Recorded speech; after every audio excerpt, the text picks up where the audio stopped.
Hello there, my name is ChrisTenarium, and today we are playing Cyanide T's new release, Break Chance Memento. I know nothing about this game. I have avoided every piece of information I can. I don't even know the summary, the bio, the plot, nothing. So you are as knowledgeable about this game as I am. We're going to experience this together. Let's click start and see what it has to offer us. Shuuku.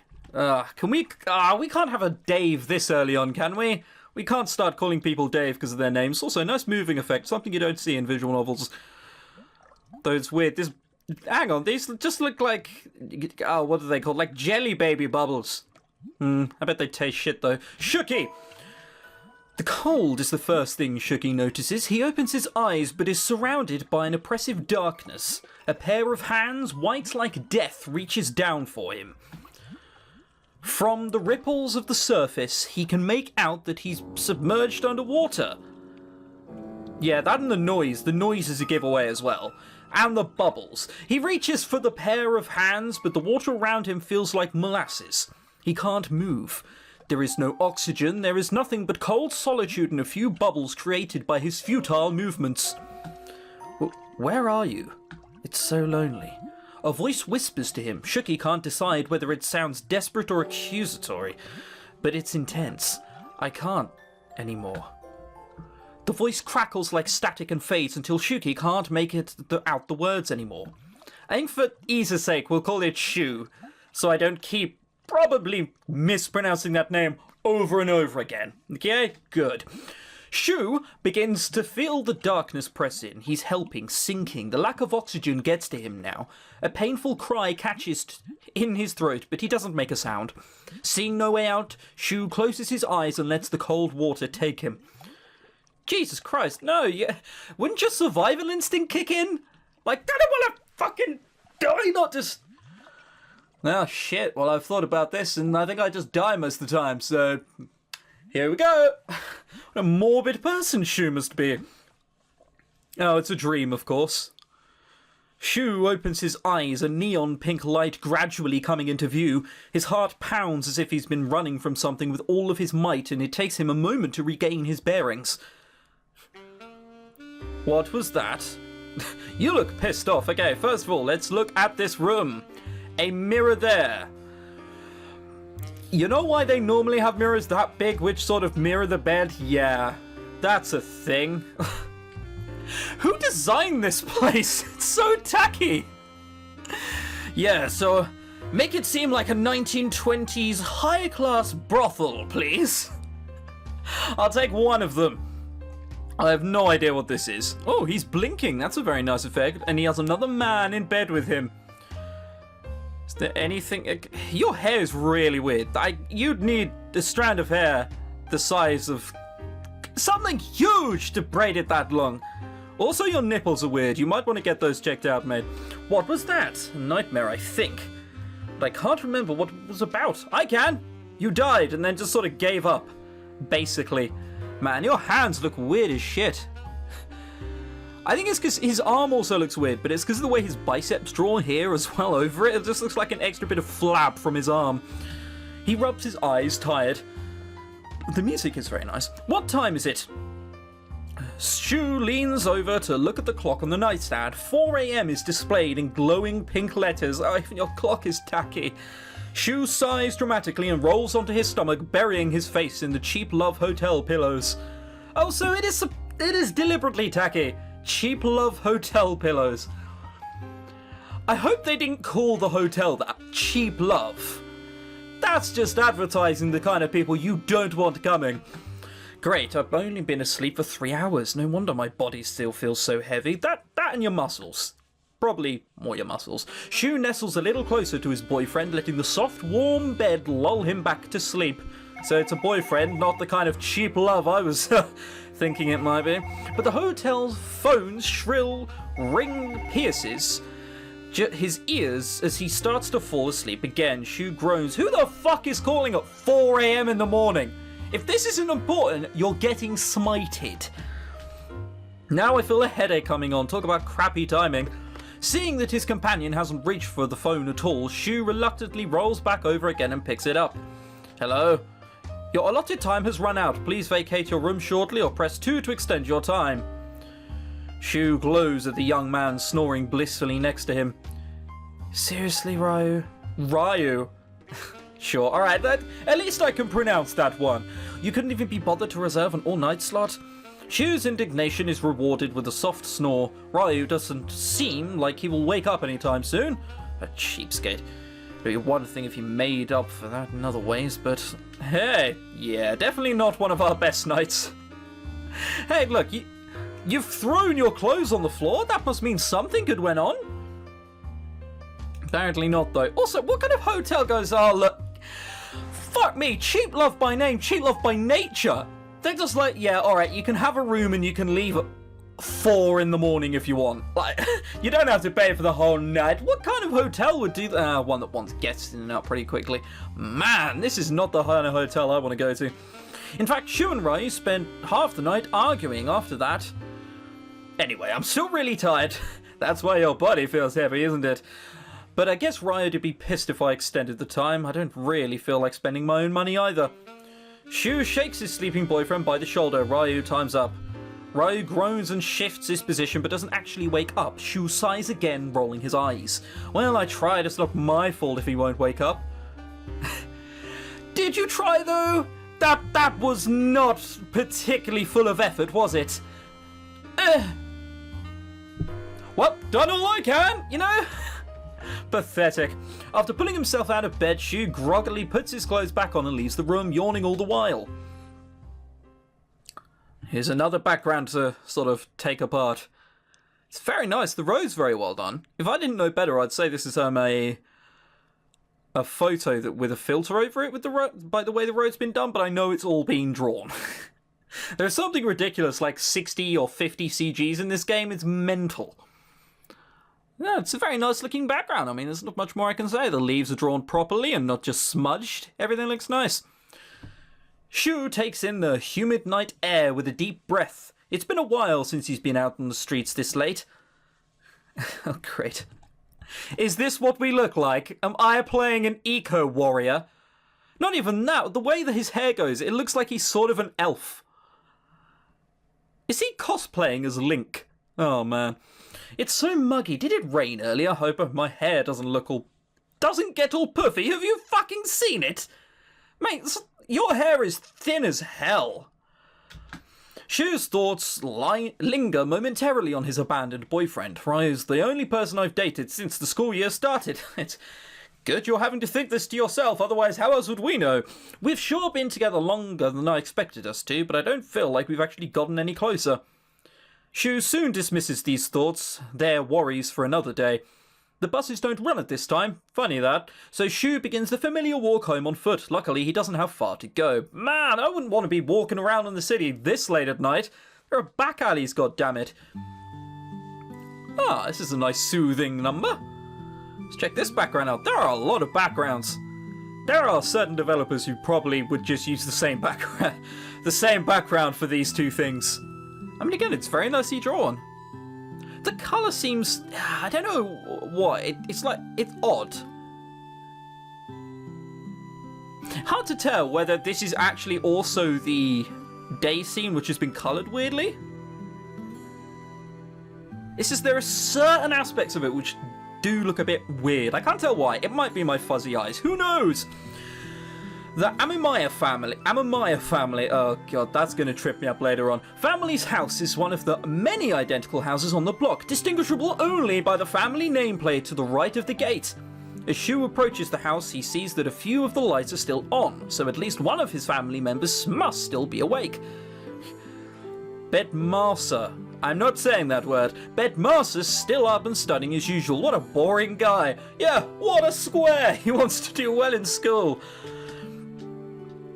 Oh my god, we're all eco-warriors. We're an eco-warrior. The kind of people who recycle our own shit from the toilet, aren't we? With that kind of family. They're saying that, you do look a bit asleep. Also, you've either got one of the weirdest deforming teeth which is curling around your lip and onto your skin, or that's supposed to be dribble from where you're asleep. After walking up the steps and through the gate, Shu nearly trips over his older brother. Natsumi, sprawled out on the doorstep, blocks the door with his long legs. What's... Big brother, I presume that means? Yeah, sure. What's Big Brother doing here? Fast asleep. Typical. In fact, I would have been more surprised if he'd been awake. If he didn't sleep through all of his classes, maybe he'd do better. Well, not like I've got room to criticise others. I was gonna say, if you're in school, on a school night, with your boyfriend until 4 a.m. in a cheap hotel, there was a rumour, they spelled rumour wrong, how weird, rumour going around school that on his last science test, Natsume just drew giraffes all over the paper and then passed out.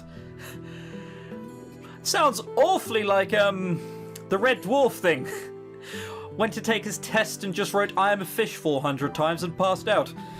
Certainly a far cry from the reliable older brother Shu vaguely remembers from childhood.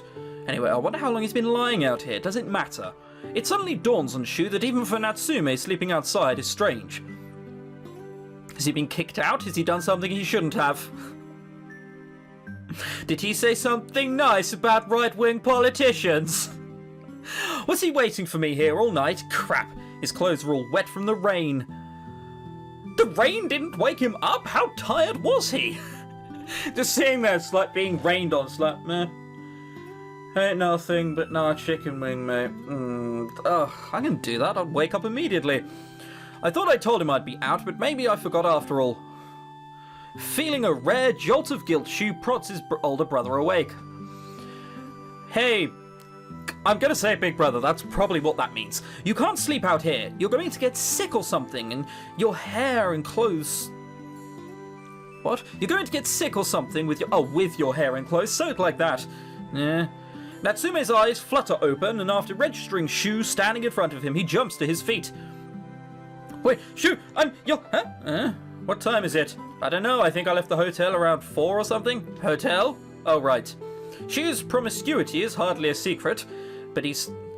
Promiscuity, and he called him a boyfriend. You hurting that guy's feelings. But he's found that Natsume doesn't like to talk about it if the subject can be avoided. Of course, what? Why would you want to know about your sibling's sex life? I couldn't give a fuck about my brother's, how much sex he's getting. I wouldn't want to know at all. Why, game? Why? Is Big Brother really that prudish? Then again, among the three of us, don't ask and don't tell has kind of always been our policy. When you weren't waiting for me, sorry, I thought I told Marsa, whoever that is, to tell you I was going to be out all night. No, I was out. Never mind, it's okay. Have you eaten anything yet? Ryu wanted to go out for Italian food, but the two of them ended up having that argument, so that opportunity passed without eating anything. Now that you mention it, I am a little hungry. I'll make you something really quick then. Come on in. Okay, but dry off first. Not even wet, man. Oh my word, there's a vague reflection here. In ceramics, it's nice. Kitchen's a little too open plan. Oh man, you got the lounge there and the kitchen there.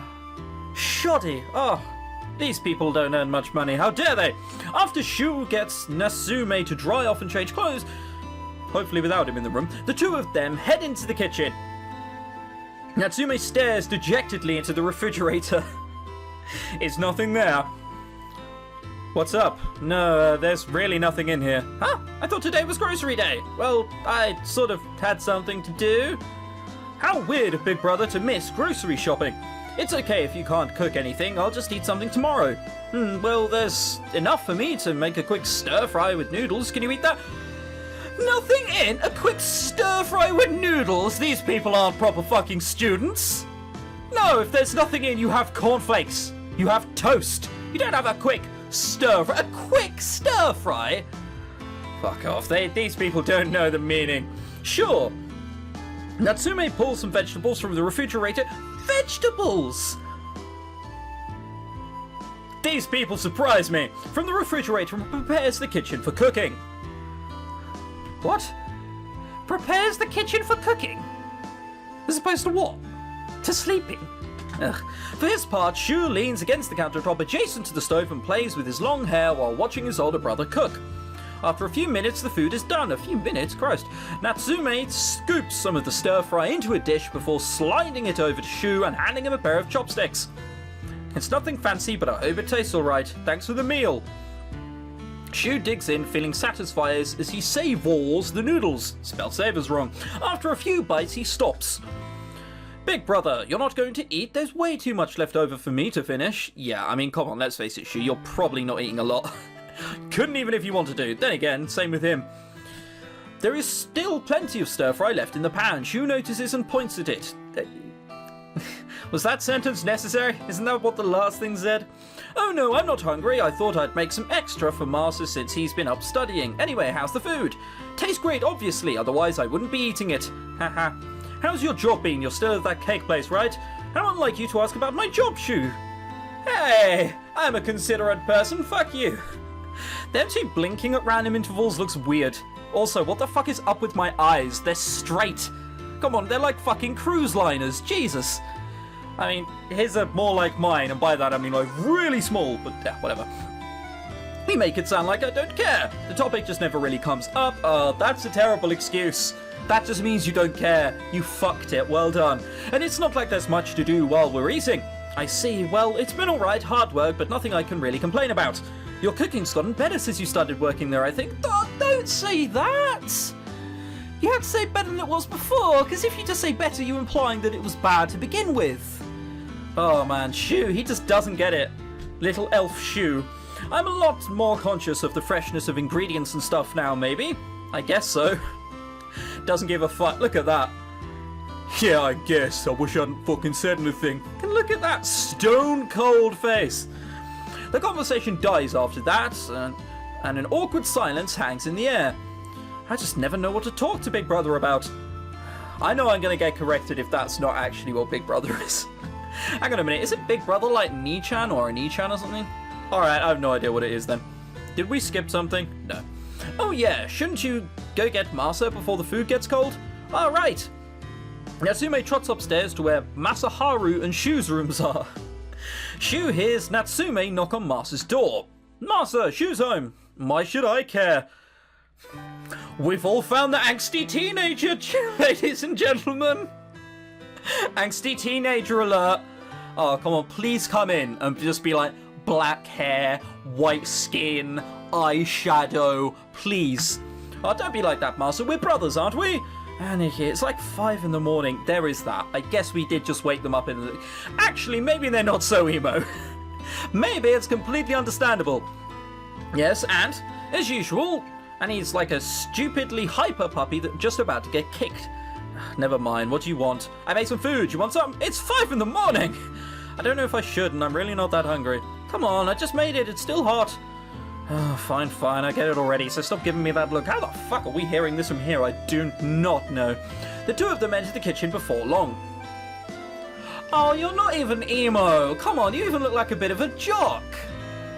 Everyone is, from what I can tell, perfect and muscular and, well, I mean, I'm not, but everyone else is. Damn it, I'm the noodly one. Bastards. Wait, you made noodles? You know how many carbs are in that? Oh, fuck off. Out of a small bunch, you're the biggest lot. Since when do you count carbs and calories? I don't, but carbs are heavy and I try to stay up and study. If I eat that, I'll fall asleep. Just don't eat like a pig then, or is that too hard for you, Masa? You. Now, you two. Should I say something?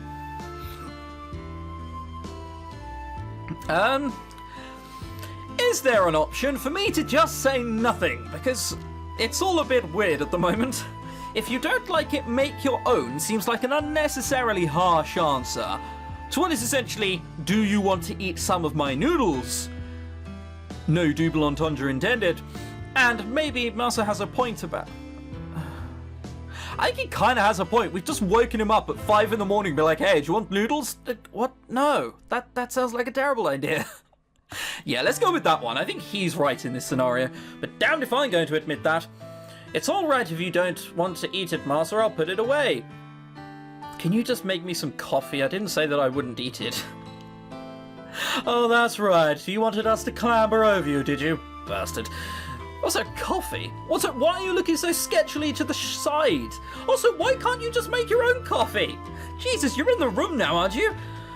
You really just like to complain, don't you? Natsume just smiles sheepishly at the two of them before beginning to make Masaharu some coffee. Masaharu finishes eating pretty quickly, no doubt so that he can return to his studies. He's just going to go back upstairs and fall asleep again. You're going to get sick if you eat that fast. He's not even eating, he's doing some weird gesture. Is that natural? I'm trying to do that with my hand. I think so. It just looked a bit weird. That gesture's a bit odd. What, is he Italian now? Whatever. Sorry that I'm the only one of us who actually gives a crap about his grades instead of doodling giraffes or whoring himself out. Whoa! Whoa! Fuck me! Scratch my back and I'll stick a knife in yours, apparently. It's only whoring if I get paid, which I don't. Don't reply like that. So you're wasting your time and your money. Great. Hey, us! Masa, you heard about the giraffe thing too? That's quite a late reaction, Natsume. Who hasn't? You've made being a slacker into an art form. Was that an intentional pun? oh, the coffee's done. Here you go, Masa. His face looks odd. You know what? It looks like he's not from the same country we are. That or he just visits, like, the tan parlor too often. I can't tell. Masaharu takes the mug from Natsume and goes back upstairs in a huff. Big brother's really good at playing mediator. Huh? Shu stares at the coffee that Natsume took out to brew for Masaharu. Big brother, isn't that decaf? Oh, you caught me. Well, it's already so late. I don't think it's good for Masa to stay up anymore, so I did that on purpose. Keep it a secret, okay? Why are you being such a dick? Just because he's a slacker doesn't mean that he has to be as well. Oh, I'm just looking out for the... whatever. I guess it is 5 in the morning. Sure, since you cooked for me. I'll keep a secret because you cooked... whatever. It's a good deal for us. After Shu finishes his food, he thanks Natsume and goes to his room to sleep. From the top of the stairs, you can hear the clinking and splashing sounds of the dishes as Natsume washes them. Why is the place that you wash your plates and do the washing up not in the kitchen? Oh, you bunch of weirdos. Why? Why would you do that to yourselves? As usual, Big Brother's cooking was delicious. I'm glad Ryu and I didn't eat at that Italian place. Shu yawns, walks into his room and gets ready for bed. His bedroom opposite Masaharu's is one of the largest in the house because it had originally been meant to be shared. However, Shu is very much alone when he turns the lights off and crawls into his bed for a few hours of sleep. Why the hell? What are we doing in that room? Is that us in water later on? Have we got caught in the middle of an orgy and thrown into a river? Oh well. Chapter 1, I guess, starts now, huh?